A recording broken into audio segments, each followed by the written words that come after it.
Hello, welcome to Circ03 Attempt A. My name is Christian Williams. Date is October 9th of 2021. The code in this is fairly simple, so I'm just going to get straight to it here. Purpose of this code is to use what we learned in both the B and the C attempt in terms of how to program a motor to spin a pinwheel and to, more importantly, use two buttons to set that speed, to tell it to accelerate or decelerate. So, probably recognize this part by now. We have set our three integers. We have a button that is labeled faster, a button labeled slower, and the motor itself. I decided to make it pretty self-explanatory for the buttons, so the one button makes it go faster. We didn't have to do any fancy loops when setting those integers or anything like that because it's just the three components used for this one. And the same thing goes for our void setup there, which you can read. We have just the three pin modes we have to set. We have our output for the motor, and then we have our two buttons, faster and slower, set to their various inputs. All right, where we actually do use a loop is down here. You can see it labeled right here. I'm going to drag that down since I need to zoom in a bit. All right, so first we have right below the little anti-cheater box there, we are setting the integer value to 0. This is telling our motor the first time when it boots up, hey, I don't want the motor to spin immediately when I turn it on. So we have that value set to 0, or off in this case. Then it gets to the loop, and we are using a combination of an if-else and an if-again to tell it to read the two buttons. So we have our one button, which is slower, and our one button, which is faster. You can see labeled down here. This first line here, it will first detect to see if it's supposed to slow down. It'll read the button that tells it to slow down and determine if that button has been pressed or not.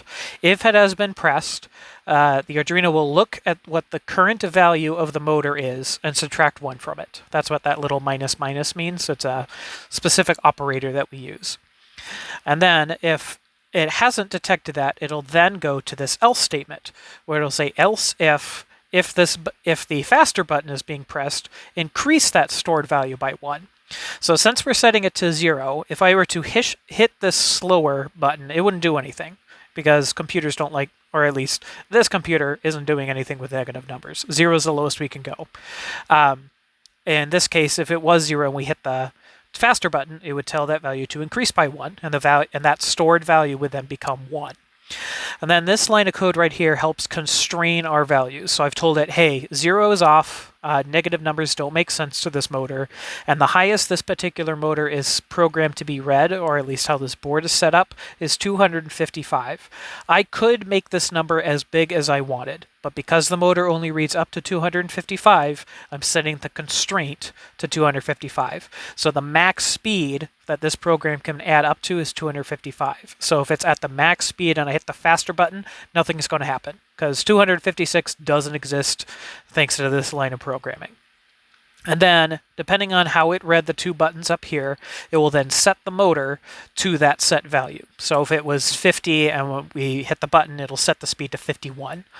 And then this little delay right here just tells the Arduino, hey, I don't want you to constantly measure the buttons. I want you to wait 10 milliseconds before you set the next speed. And that just kind of gets a nice gradual acceleration when we're holding down the buttons, as opposed to immediately jumping since the computer is incredibly fast. Just makes it a little bit smoother. And what that looks like in reality, so I do have to get away from the computer for a moment, is this device here.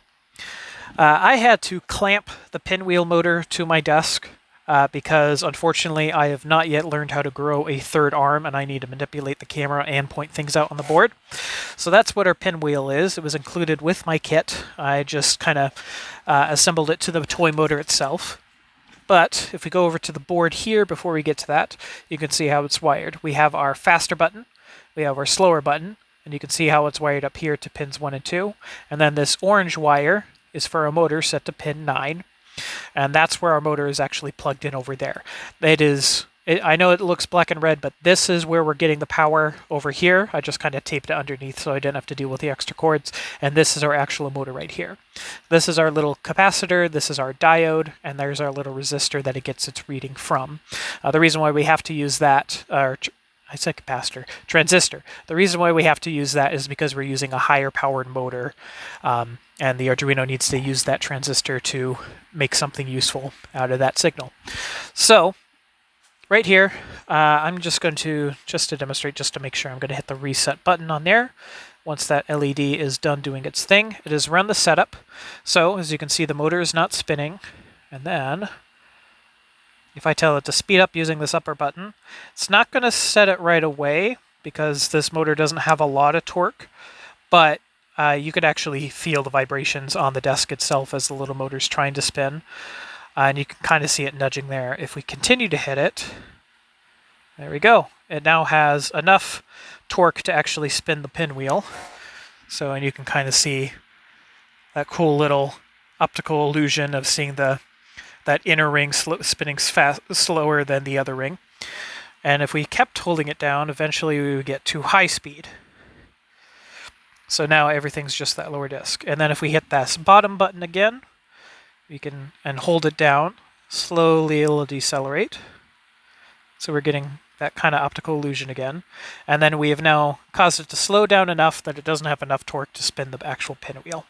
So, but if we, again, holding up,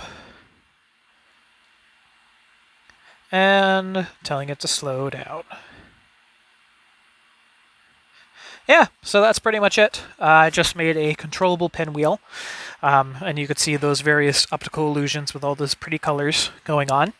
So again, this is Circ03 A Attempt on October 9th of 2021. Thank you for watching.